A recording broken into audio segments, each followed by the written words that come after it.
వివిధ భారతి యూట్యూబ్ ప్రేక్షకులకు స్వాగతం సుస్వాగతం. ఈరోజు మనము కొన్ని చందమామ కథలను విందాం. ముందుగా మనం వినబోయే కథ పేరు హడావుడి మనిషి. విద్యావతి బద్ధకం మనిషి కాదు, కానీ తాను చేయవలసిన పనిని గోరంతలు కొండంతలు చేసి చూసుకుని భయపడిపోతూ ఉండేది. విద్యావతి భర్త రాజుగారి కొలువులో ఉండేవారు. ఉదయం వెళ్ళిన మనిషి మళ్ళీ రాత్రికే తిరిగి వచ్చేవాడు. అలా ఆయన కొలువుకు వెళ్ళగానే ఈవిడ 4 ఇళ్లకు పెత్తనాలకు వెళ్ళేది. ఆవిడ చాలా సరదాగా మాట్లాడుతూ ఉండేది. అందుచేత వెళ్ళిన చోటల్లా కాసేపు కూర్చోమని బలవంత పెట్టేవారు. ఎలా కూర్చునేదమ్మా, మా ఆయన వచ్చేసరికి వంట చేయాలి కదా అని రాత్రికి చేయాల్సిన వంట గురించి హడావిడి పడిపోయేది. వంటదేముంది, ఇద్దరేగా మీరు అని ఒక ఆమె కూర, ఇంకొక ఆమె పచ్చడి ఇచ్చేవారు. అయినా సరే ఆమె తన భర్త ఇంటికి వచ్చేలోపు అన్నం వండగలనో లేదో అని హడావుడిగా ఉండి తన భర్త ఇంటికి వచ్చాక ఆయన సహాయంతో ఆ పనిని పూర్తి చేసేది. ఎవరైనా తనని పనికి సహాయం పిలిస్తే, అయ్యో ఈవేళ మా ఆయన బట్టలు ఉతకాలి అనో, ఇంకా గిన్నెలు కడుక్కోలేదనో వంకలు చెప్పేది. ఆవిడ సంగతి అందరికీ తెలియడం వల్ల ఆమెను పని సాయం అడగడం మానేశారు. విద్యావతికి 2 ఆడపడుచులు ఉన్నారు.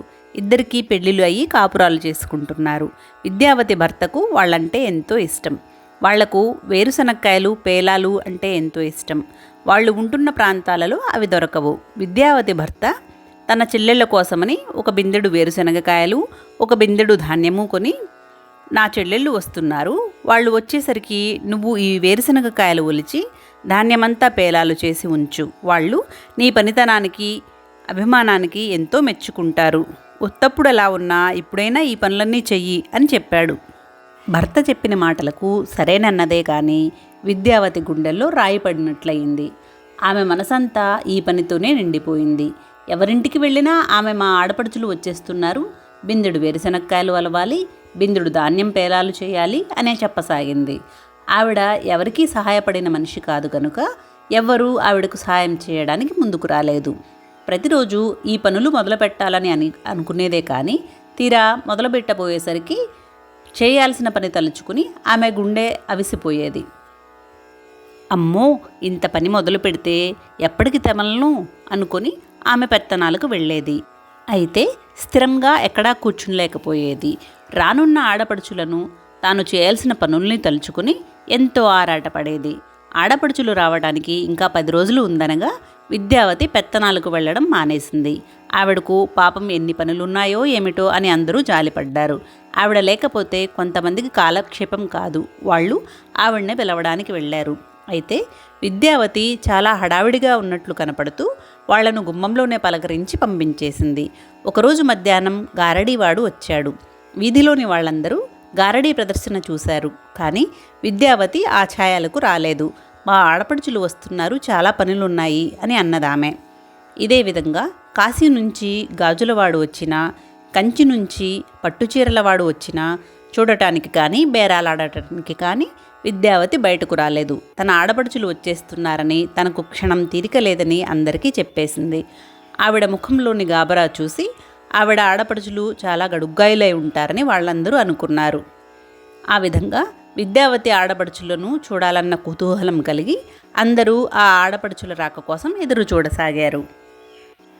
ఆఖరికి విద్యావతి ఆడపడుచులు రానే వచ్చారు. వాళ్ళు విద్యావతితో ఎలా మసులుతారో చూద్దాం అని అనుకుని అందరూ ఆడవాళ్లను కలిసి విద్యావతి ఇంటికి వెళ్ళి అక్కడ దృశ్యం చూసి నిర్ఘాంతపోయారు.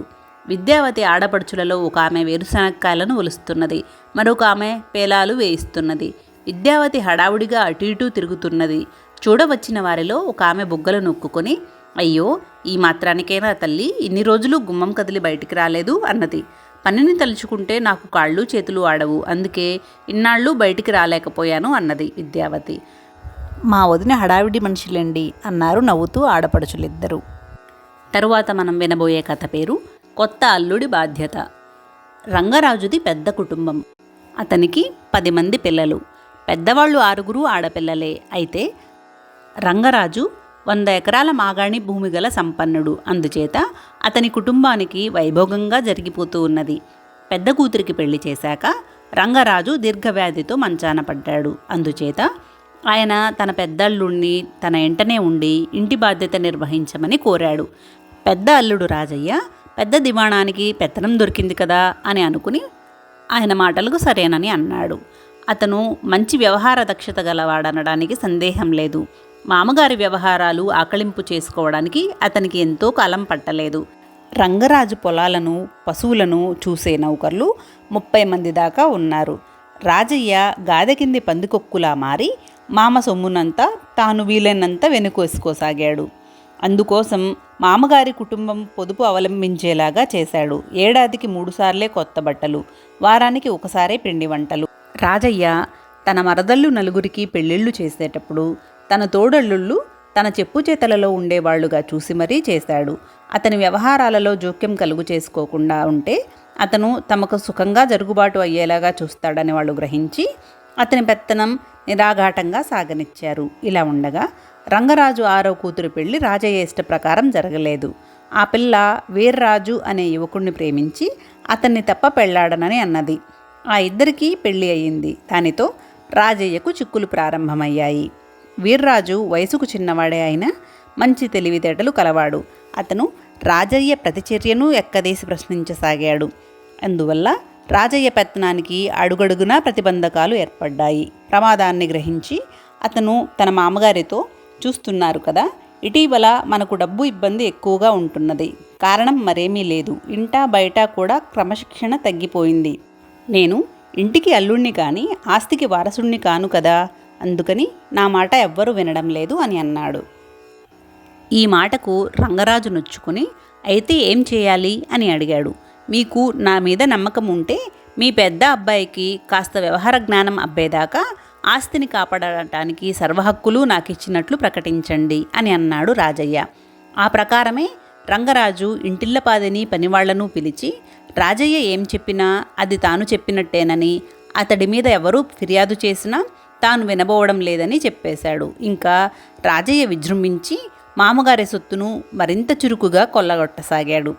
అందరికన్నా ఎక్కువ ప్రతిబంధకంగా ఉన్న వీర్రాజు మీద దొంగతనం ఆరోపణ చేసి న్యాయాధికారులకు అప్పగించి నిర్బంధంలో పెట్టించాడు.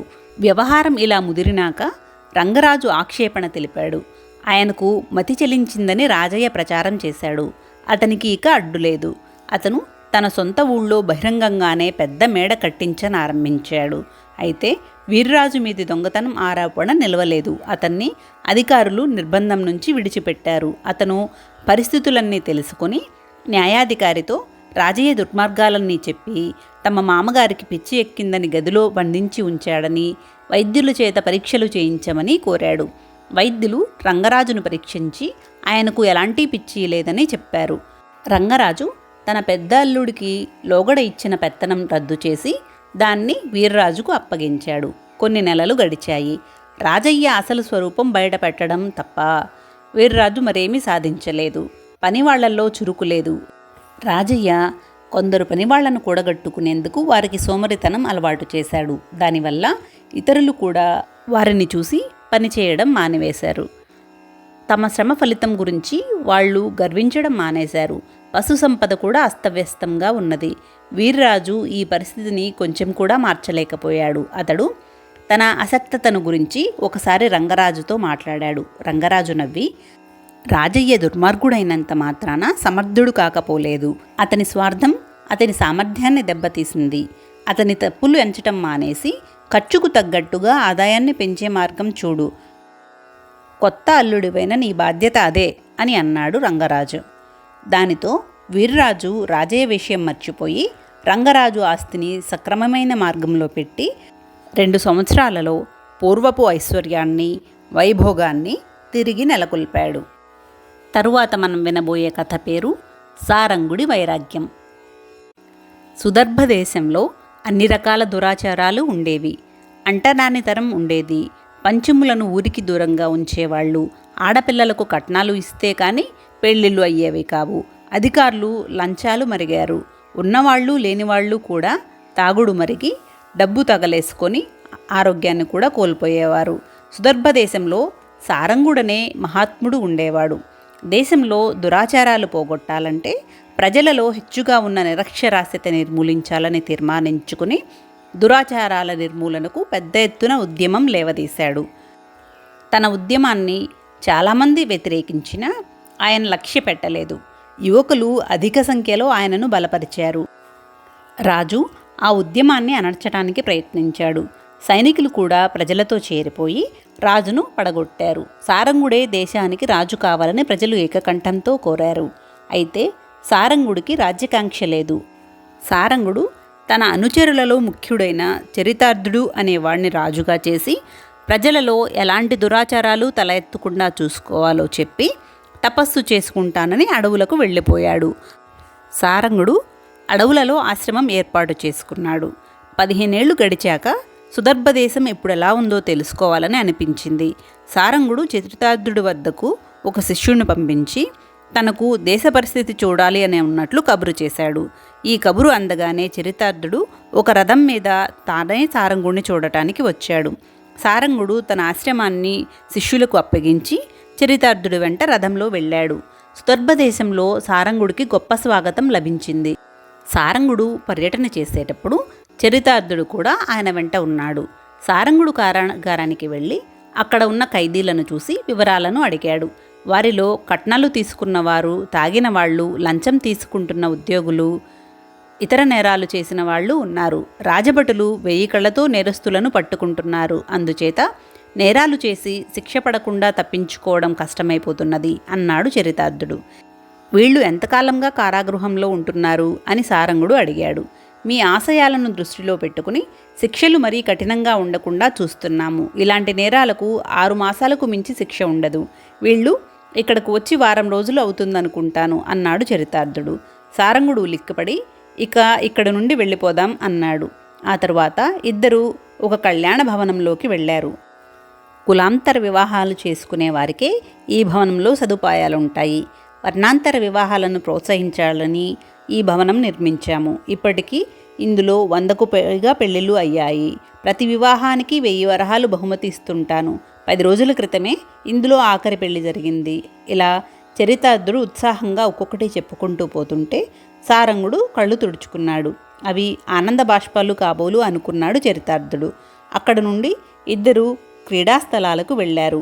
అక్కడ ఎందరో ఆడుతున్నారు. మహాత్మా, చూసారా, మీరు కోరిన మార్పు ఈ దేశంలో ఎంత త్వరితంగా వచ్చిందో అన్నాడు చరితార్థుడు. ఏమిటా మార్పు అని అడిగాడు సారంగుడు. ఇక్కడ ఆడుకునే వారిలో అగ్రవర్ణులతో పాటు పంచములు కూడా ఉన్నారు అన్నాడు చరితార్థుడు. వీరిలో పంచములు ఉన్నారని నీకు ఎలా తెలుసు అని అడిగాడు సారంగుడు ఆశ్చర్యపోయి. ఇక్కడ అగ్రవర్ణులు పంచములు ఆడుకోవాలి, అందుకే ఈ స్థలం ఏర్పాటు చేసి అంటరానితనాన్ని నిర్మూలిస్తున్నాము. తేడా తెలియడం కోసం అగ్రవర్ణులు నీలం రంగు దుస్తులు, పంచములు పచ్చరంగు దుస్తులు ధరించి ఆడుకుంటూ ఉంటారు అన్నాడు చరితార్థుడు. ఆ మాటలు వింటూనే సారంగుడి కళ్ళు నీళ్లు కమ్మి ఎటు చూసినా ఆయనకు ఏమీ కనపడలేదు. రేపు మనం దేశ పర్యటన ఆరంభిద్దాం అన్నాడు చరితార్థుడు. చూసినది చాలు, నాలో పర్యటన చేయాలన్న కోరిక నశించింది.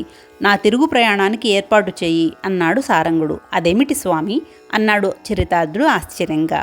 దేశములో పంచములనే మాట వినబడకూడదు అని అనుకున్నాను.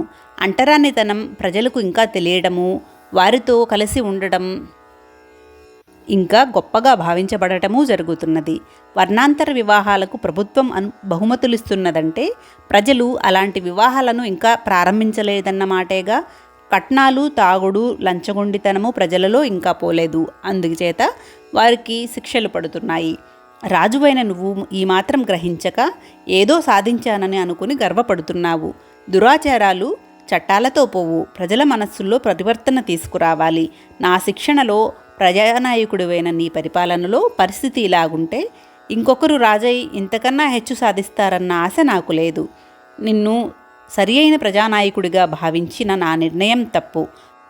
ఒక్కసారి తప్పు చేశాక మళ్ళీ తప్పు చేయవని నమ్మకం ఏమిటి? అందుకే నాకు విరక్తి కలిగింది. నీకు తోచిన విధంగా నువ్వు రాజ్యం ఏలు, నేను నా ఆశ్రమానికి పోతాను, మళ్ళీ సుదర్భదేశంలో కాలు పెట్టను అంటూ బయలుదేరాడు సారంగుడు. సారంగుడి మాటలు విన్న చరితార్థుడు తన పరిపాలనలో ఏర్పడిన లోటుపాట్లను గ్రహించుకొని తాను చేస్తున్న తప్పులను సరిదిద్దుకుంటూ ప్రజలను పరిపాలించసాగాడు. ఇంకొన్ని కథలను తరువాయి భాగంలో విందాం. సర్వే జనా సుఖినో భవంతు, లోకా సమస్తా సుఖినో భవంతు. ఓం శాంతి శాంతి శాంతి.